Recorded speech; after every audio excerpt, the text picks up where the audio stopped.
व्याप्तं येन चराचरं तत्पदं दर्शितं येन तस्मै श्री गुरवे नमः। संक्षिप्त योग वशिष्ठ निर्वाण प्रकरण उत्तरार्ध सर्ग 5-6 5th and 6th। आज का विषय है उपदेश के अधिकारी का निरूपण करते हुए वशिष्ठ जी के द्वारा भुषुंड और विद्याधर के संवाद का उल्लेख। विद्याधर का इंद्रियों की विषय परायणता के कारण प्राप्त हुए दुखों का वर्णन करके उनसे अपने उद्धार के लिए प्रार्थना करना। श्री वशिष्ठ जी कहते हैं, रघुनंदन, जैसे स्वच्छ निर्मल वस्तु पर तेल की एक बूंद भी पड़ जाए तो अपना प्रभाव डाल देती है, उसी प्रकार शुद्ध चित्त वाले पुरुष को दिया हुआ थोड़ा सा भी उपदेश उस पर अपना प्रभाव डाल देता है। परंतु जिनका चित्त अहम भाव के कारण बढ़ा हुआ है, उन्हें दिया हुआ उपदेश उसी तरह लागू नहीं होता जैसे दर्पण में मोती नहीं घुस सकता। इस विषय में विद्वान लोग इस प्राचीन इतिहास का उदाहरण दिया करते हैं, जिसे बहुत दिन पहले सुमेरु पर्वत के शिखर पर भुषुंड जी ने मुझसे कहा था। प्राचीन काल की बात है, सुमेरु पर्वत के शिखर की एक एकांत गुफा में किसी समय आध्यात्म चर्चा के प्रसंग में मैंने भुषुंड जी से पूछा, भुषुंड जी, यह तो बताइए, कौन ऐसा मूढ़ बुद्धि, आत्मज्ञान शून्य तथा चिरंजीवी पुरुष है जिसका आपको स्मरण है? प्रिय श्री राम, मेरे इस प्रकार पूछने पर भुषुंड जी ने यह उत्तर दिया। भुषुंड जी बोले, महर्षि, पूर्व काल में लोकांतर पर्वत की चोटी पर एक विद्याधर रहता था। उसकी इंद्रियां उसके वश में नहीं थी, इसी कारण उसे बड़ा खेद था, अतएव वह सूख सा गया था। यद्यपि उसे आत्म तत्व का ज्ञान नहीं था, तथापि वह श्रेष्ठ विचारशील था। उसने अनेक प्रकार से तप किए थे, यम और नियमों का पालन भी किया था। उससे उसकी आयु कभी क्षीण नहीं होती थी, इसलिए वह पहले 4 कल्पों तक जीवित रहा। तदंतर चौथे कल्प के अंत में उचित कारण सामग्री जुट जाने, अर्थात चिरकाल के अभ्यस्त तप और नियम आदि का प्रभाव पड़ने से उसके भीतर विवेक का उदय हुआ। उसने सोचा, बारंबार जन्म, बारंबार मरण और बारंबार वृद्धावस्था की प्राप्ति न हो, इसका क्या उपाय है? अब तक संसार बंधन से मुक्त न होने के कारण मुझे लज्जा होती है। अतः ऐसी कौन सी एक वस्तु है जो सदा निर्विकार भाव से स्थित रहती है? यूं सोचकर 5 प्राण, 10 इंद्रियां, मन, बुद्धि तथा स्थूल शरीर, इन 18 अवयवों से युक्त अपनी पुरी को चिरकाल तक धारण करने से विरक्त चित्त होकर वह विद्याधर कुछ पूछने के लिए मेरे पास आया। अब उसे संसार में कोई रस नहीं मिल रहा था। मेरे समीप आकर उसने बड़े आदर के साथ मुझे नमस्कार किया। तब मैंने भी उसका आतिथ्य स्वीकार किया। तत्पश्चात अवसर पाकर उसने एक उत्तम बात कही। विद्याधर ने कहा, भुषुंड जी, जो परम उदार, दुखहीन, क्षय और वृद्धि से वर्जित तथा आदि और अंत से रहित है, उस पावन पद का आप मुझे उपदेश दीजिए। महर्षि, इतने समय तक मैं जड़ स्वरूप बनकर मोह की प्रगाढ़ निद्रा में सोया था। अब तीव्र वैराग्य के कारण अंतःकरण शुद्ध हो जाने से मैं जाग उठा हूं। मन के महान रोग काम से मैं बहुत पीड़ित हूँ। अज्ञान की वृत्तियों और दुर्वासनाओं में पड़कर शुद्ध हूँ। मेरी चेष्टाओं का अंत होना बहुत कठिन हो रहा है। अहम भाव के रूप में स्थित जो मोह है, उससे आप मेरा शीघ्र उद्धार कीजिए। पहले सहस्त्रों बार उपभोग में लाए हुए शब्द आदि विषयों से ही अत्यंत तुच्छ सुख के लिए जो इंद्रियों के द्वारा संपर्क स्थापित किया जाता है, वह अपने आप को धोखा देना है। ऐसे विडंबनाओं से बारंबार ठगे जाकर मनुष्य चिरकाल से अत्यंत खिन्न रहते हैं। विषय भोग आरंभ में रमणीय प्रतीत होते हैं, किंतु वे क्षण में ही नष्ट हो जाने वाले हैं। उनमें शीघ्र ही विकार पैदा हो जाता है। वे संसार बंधन के हेतु हैं, अतएव बड़े भयंकर हैं। मेरा नेत्र सुंदर रूप निहारने के लिए अत्यंत चंचल तथा सुंदरी नारी का मुंह देखने के लिए लालायित रहता था। बाह्य और अभ्यंतर प्रकाश की सहायता से मन को दूषित करने के लिए विषयों के साथ संबंध स्थापित करके इसने मुझे भारी दुख में डाल दिया। नारी के शरीर में जो ये वस्त्र और आभूषण आदि हैं, यही उसकी शोभा बढ़ा रहे हैं। वास्तव में वह रक्त मांस आदि का पिंड है। इस तरह का विचार न करके केवल रूप मात्र का अनुसरण करने के स्वभाव से युक्त होने के कारण ये नेत्र अयोग्य विषय की ओर भी दौड़ पड़ते हैं।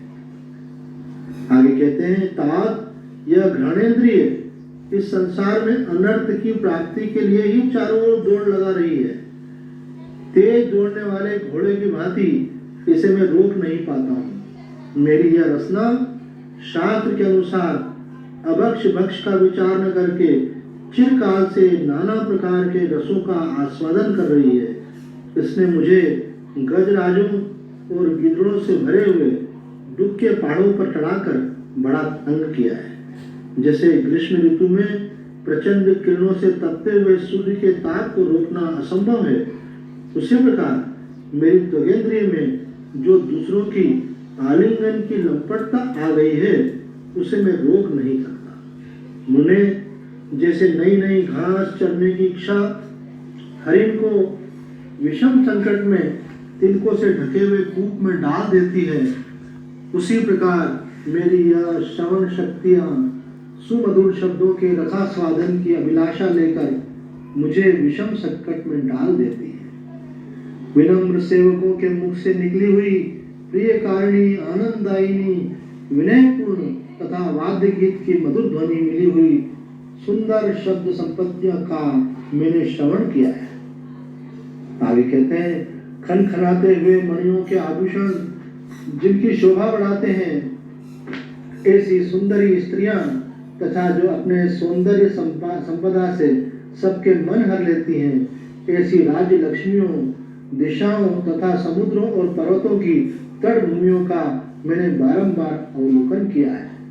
विनय विनयशालिनी प्रतिमाओं द्वारा लाए गए स्वादिष्ट मधुर और रसों के चमत्कार से मन को मोह लेने तथा उत्तम गुणों से सुशोभित 6 प्रकार के रसों का चिरकाल तक आस्वादन किया है।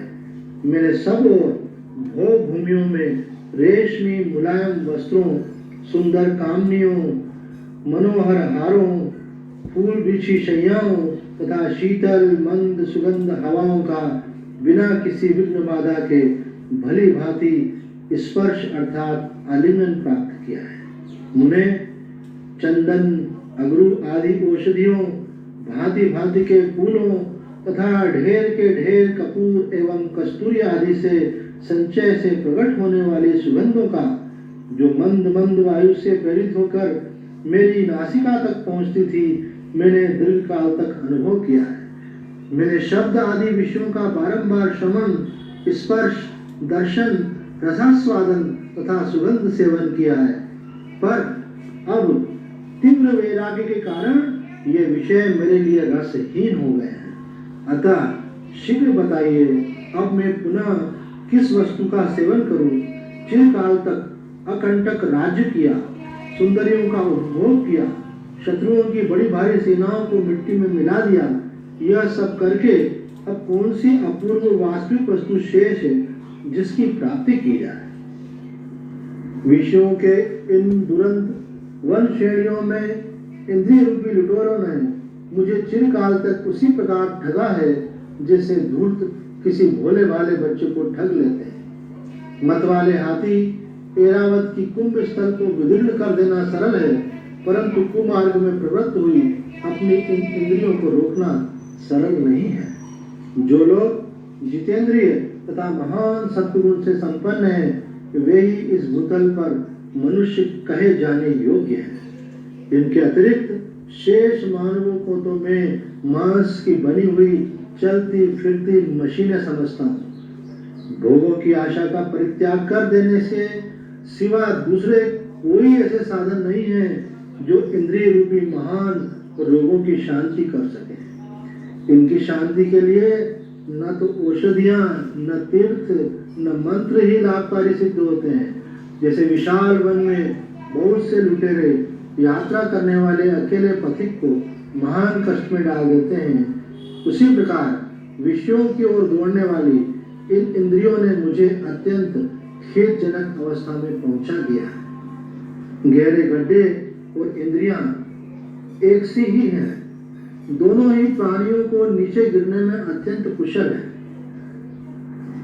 दोनों ही प्राणियों को नीचे गिराने में अत्यंत कुशल है। उनमें दोष रूपी विषधर सर्प वास करते हैं तथा इनमें विषय रूपी लाखों दुखित कांटे होते हैं।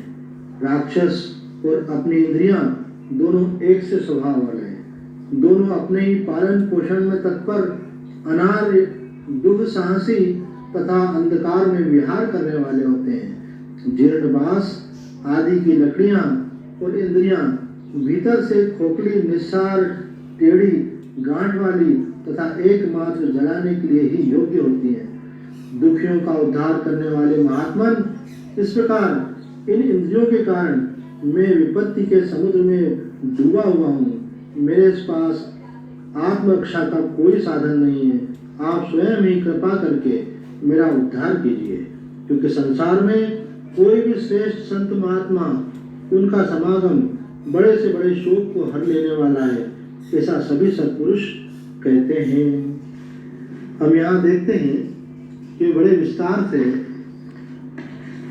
संसार के विषय भोग भोगने से होने वाली अतृप्ति की बात उद्घाटन कर रहे हैं कि अतृप्ति बनी रहती है, तृष्णा बढ़ती जाती है, इंद्रियां और अधिक भोग भोगने के बाद में उतने अधिक संस्कारों से युक्त होने से मन बारंबार उन्हीं सुखों की कामना करता है और जीव जो है दयनीय अवस्था में चला जाता है। इसलिए कहते हैं, एक दृष्टांत कहा गया है कि जैसे किसी के हाथ में गेंद हो और वो किसी सीढ़ियों के ऊपर खड़ा हो और उसके हाथ से गेंद छूट जाए, तो जब गिरती है अगर उसने नहीं उठाई तो दूसरी सीढ़ी पर आने के बाद वो थोड़ी और उछल करके गिरती है, फिर तीसरी सीढ़ी पर आती है तो और ऊंचा टप्पा लेती है, चौथी पे और ऊंचा टप्पा लेती है। अगर उसके नहीं पकड़ा गया तो फिर आगे की सीढ़ी में उसको पकड़ना असंभव हो जाता है। उसी प्रकार से संसार के ये रमणीय भोगों में इंद्रियां आकर्षित होती हैं और उनका भोग करती हैं, और उनको जल्दी ही उनको न रोक लिया जाए तो उनका संस्कार और अधिक प्रबल होता चला जाता है और जीव का ये जो लक्ष्य रहता है परमार्थ का, भगवत प्राप्ति का, कल्याण का, वो उससे वंचित हो जाता है और ये उसको गर्त में डाल देते हैं। यही बात यहाँ विद्याधर जी समझा रहे हैं और वो कह रहे हैं कि अब मैं इन सब चीज़ों से छूट कर अपने कल्याण का साधन करना चाहता हूँ। और जब कोई महापुरुषों की शरण में आ जाता है तो ऐसा नहीं हो सकता कि उनका वो शोक दूर ना हो, तो ये बात बोल करके वो उनकी शरणागति ग्रहण करता है। आगे हम देखेंगे कि किस प्रकार से भुजुंडी जी जो हैं विद्याधर को अगले सर्ग में उपदेश करेंगे। आज इतना ही। ओम पूर्णमदः पूर्णमिदं पूर्णात् पूर्णमुदच्यते पूर्णस्य पूर्णमादाय पूर्णमेवावशिष्यते। ओम शांति शांति शांति।